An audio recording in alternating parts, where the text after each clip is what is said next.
Hello everyone, कैसे हैं आप सब। तो काफ़ी दिन बाद जो है व्लॉग बनाया है मैंने।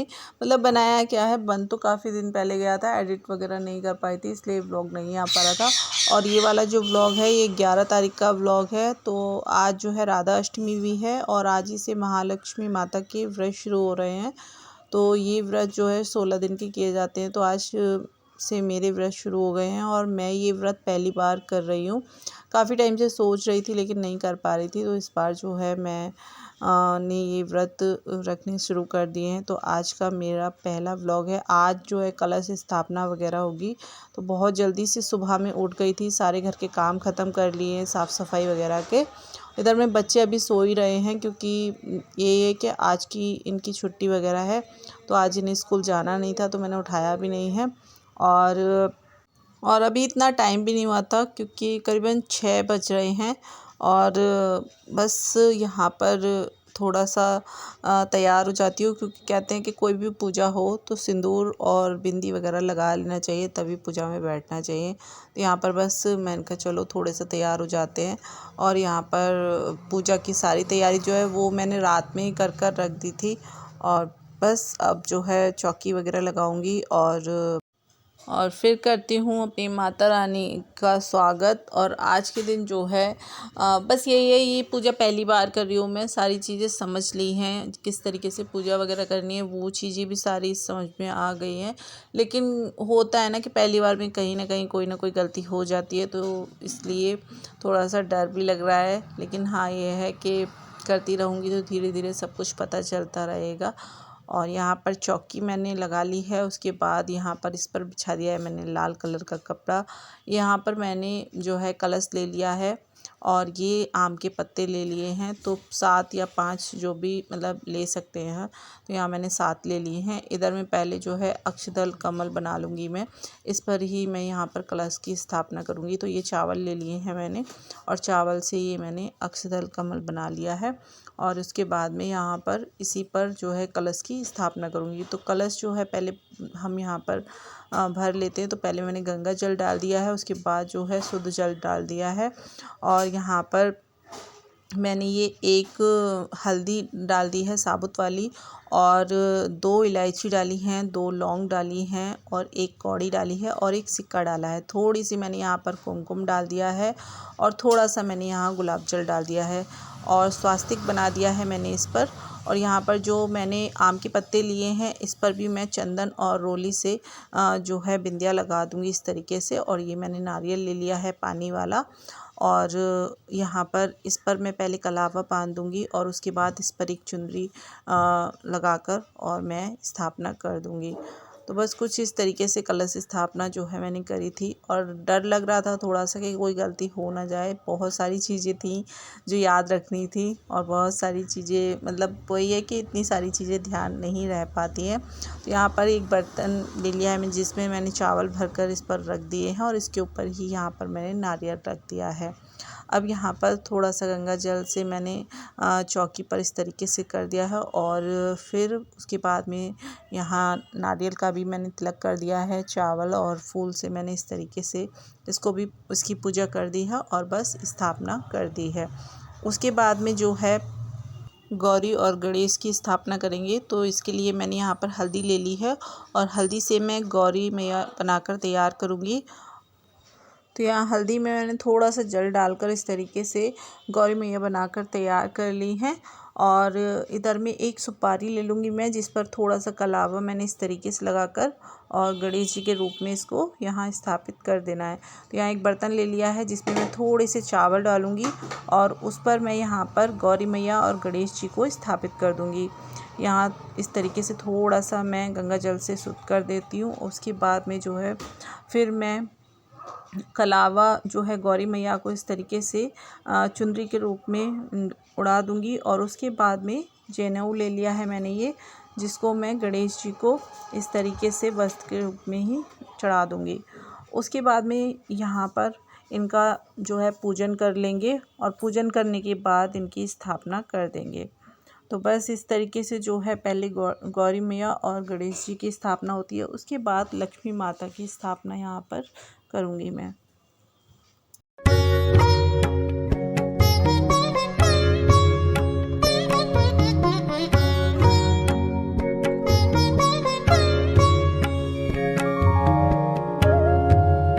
तो यहाँ पर गौरी मैया और गणेश जी की स्थापना कर दी है मैंने। उसके बाद यहाँ पर थोड़े से चावल और मैंने इस तरीके से डालकर यहाँ पर लक्ष्मी माता की तस्वीर को स्थापित कर दिया है।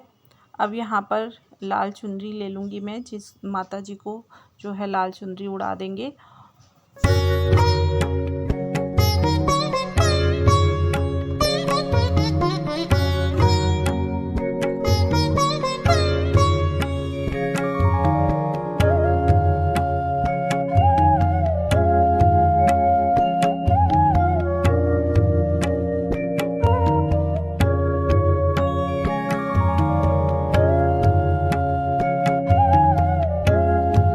तो यहाँ पर माता रानी की स्थापना करने के बाद मैंने श्री यंत्र की भी स्थापना कर दी है। इसका भी मैं पूजन कर लूँगी। माता लक्ष्मी के साथ जो है श्री यंत्र का भी मतलब पूजा की जाती है, तो इसकी भी स्थापना करनी है हमें।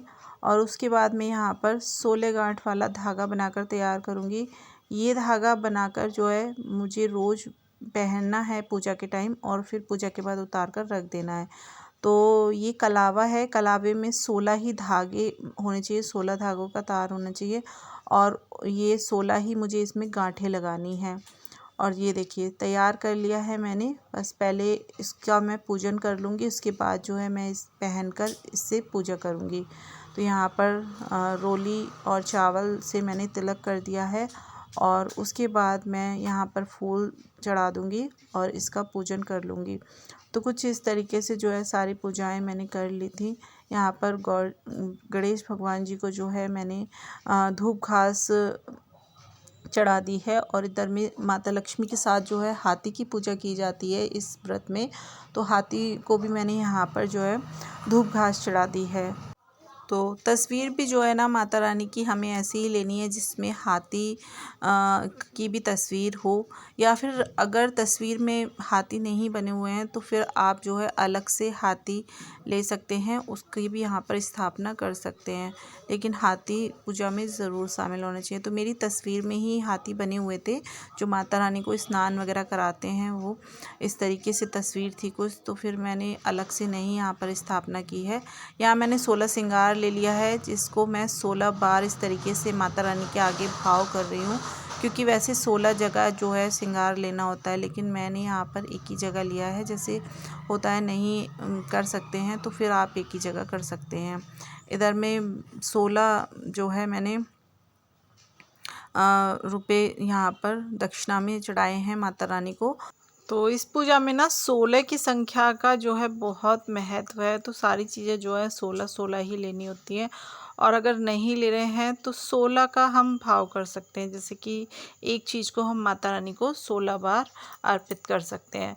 तो यहाँ पर मैंने जो है सारी चीज़ें कर ली हैं। उसके बाद में यहाँ पर दीपक का भी मैंने पूजन कर लिया है। उसके बाद दीपक जो है उसको मैंने जला दिया है, और इधर में पान ले लिया है मैंने। पान पर 1 सुपारी, 2 लौंग, 2 इलायची ये रखकर मैं माता रानी को यहाँ पर पान का भोग लगा रही हूँ।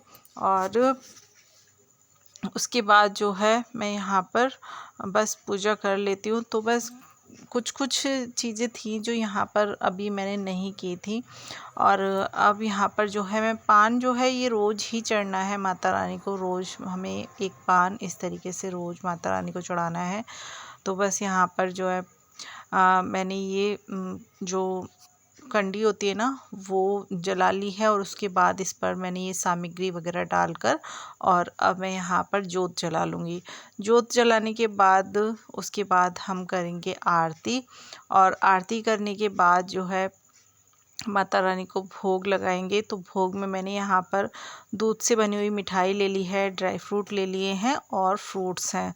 तो आज माता रानी का जो है किसी भी टाइम, जैसे किसी टाइम हम खीर से भोग लगा सकते हैं, खीर नहीं है तो गुड़ से भोग लगा सकते हैं, या फिर फ्रूट्स ले सकते हैं, ड्राई फ्रूट ले सकते हैं, या फिर दूध से बनी हुई मिठाई, या फिर खीर, या फिर मखाने की खीर हम माता रानी को भोग में जो है चढ़ा सकते हैं। तो बस यहाँ पर जो है आरती कर ली है मैंने। इसके बाद जो है भोग लगा दिया है माता रानी को, और अब यहाँ पर जो मंत्र है वो मैं माता रानी का कर रही हूँ। तो बस मतलब माता लक्ष्मी का जो भी मंत्र है वो यहाँ पर हम कर लेंगे। और उसके बाद यहाँ पर जो पत्ते हैं ना आम के, वो मैंने 16 ले लिए हैं, 16 की संख्या में ही लूँगी। और उसके बाद इससे मैं दरवाजे पर बंदर बनाकर जो है लगा दूँगी। तो ये जो है, ये करने के बाद पूजा मेरी जो है पूरी हो जाएगी। और पूजा करने के बाद अब मैं चाय वगैरह बनाकर पी लूँगी। काम बहुत सारा घर में फैला हुआ है, वैसे घर के सारे काम हो गए हैं लेकिन काम एक्स्ट्रा वाले रह गए हैं।